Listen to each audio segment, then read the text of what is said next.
এই ও স্যার মারতেছেন কেন? জানোয়ার, ডিউটি না করে এনে ঘুমাচ্ছিস, গেট খোলা রাখিস, সব যদি চুরি হয়ে যেত। না স্যার, দুপুরবেলায় খাই কষ্ট হয়ে গেছে, তাই এখানে একটু বাতাস আছে, ছায়ায় বসেছে এই জায়গায়। আর এই দেখেন গেটে কিন্তু ছাড়াই গেছে, এই জন্যই তো এটা খোলা রয়েছে। মিস্ত্রির খবর দিয়েছি, আপনি আসুন গাছে আমার মারতেছেন। মুখে মুখে কথা করছে, গোটা ঘট।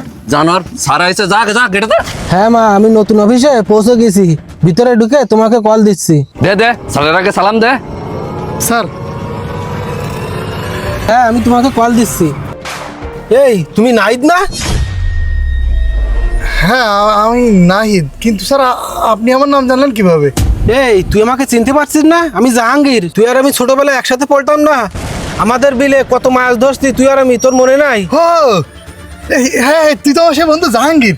ওই যে করিমের বাগানে আম চুরি করিলাম, করার পরে তো কাকা তোরা খুব মারধর করিল, তারপরে তো তোরা চলে গেছিলি, শহরে ছিলি না?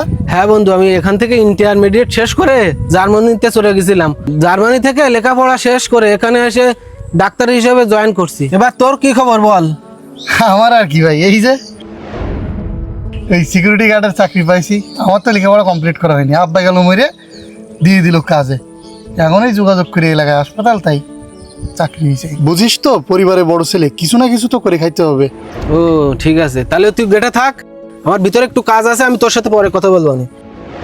স্যার, আপনি দারোয়ানের সাথে কি কথা বলছিলেন? চপ, দারোয়ান কাকে বলছো? আমার ছোটবেলার বন্ধু। ঠিক আছে স্যার, কিন্তু করে তো দারোয়ানের চাকরি, আর আমি তো ওরা চিনি না তো। আমি যেহেতু চলে আসছি, আমার সহকারী হিসেবে নিয়োগ দিয়ে দিবান। স্যার, ওরে দারোয়ানের তে আপনার অ্যাসিস্ট্যান্ট বানাবেন? ওরে পাগল, ও আমাদের ক্লাসের সব থেকে ভালো ছাত্র ছিল। এই আমার হাতে এটা তো আইফোন, আমার অ্যান্ড্রয়েড ফোনটা কোথায়? গাড়ির ভিতরে মনে হয় রেখে আসছি, একটু নিয়ে আসো তো। ঠিক আছে স্যার, আমি এক্ষুনি যাই আনি দিচ্ছি। শালার দারোয়ান নাকি অ্যাসিস্ট্যান্ট হবে? না না, এর একটা তো কিছু করতে হয়। দাঁড়াও, তোমার চাকরিতে কি করে খেদাতে হয় সে ব্যবস্থা আমি এক্ষুনি করতেছি।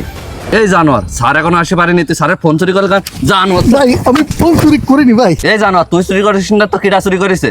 ও ভাই, আমি কি করে কব ভাই? আপনি আর স্যার ভিতরে গেছেন, আমি গেট একটু সোজা করতেলাম আর এডিটর টাইনি রাখার চেষ্টা করতেলাম। চুরি করে আবার মিথ্যে কথা করছিস? এই কি হচ্ছে এখানে? এত অট্টগোল কেন? দেখেন না স্যার, আপনি গাড়িতে লাভে পারেননি, এই ছোট লোকের বাচ্চা আপনার ফোনটা গায়েব করে দিয়েছে। কি? নাই, তুই আমার ফোন চুরি করেছিস? বিশ্বাস কর বন্ধু, আমি তোর ফোন নিইনি। এই ছোট লোক, চুপ কর। তুই প্রমাণ করে দিলি ছোট লোকরা কখনো বন্ধু হতে পারে না। আমি আরো ভাবলাম তোর ভালো একটা পোস্টে চাকরি দেবো, আর তুই এই করলি। বন্ধু বিশ্বাস কর, আমি তোর মোবাইল চুরি করিনি।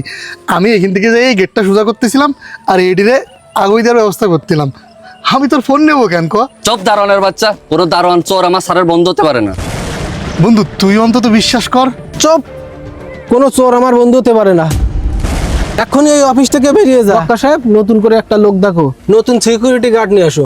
আচ্ছা ঠিক আছে স্যার, আমার ফুফুতো ভাই করবে না। হ্যাঁ ঠিক আছে, আর একে বের করে দাও এখনই। আচ্ছা ঠিক আছে, এ যা বেরো বেরো এখানে বেরো। এই কি রে, তুই দাঁড়ায় আছিস কেন? যা বেরো, আগে বেরো।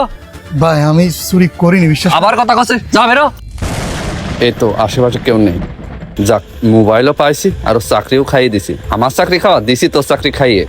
বক্কার, কাজটা তুই ঠিক করলি।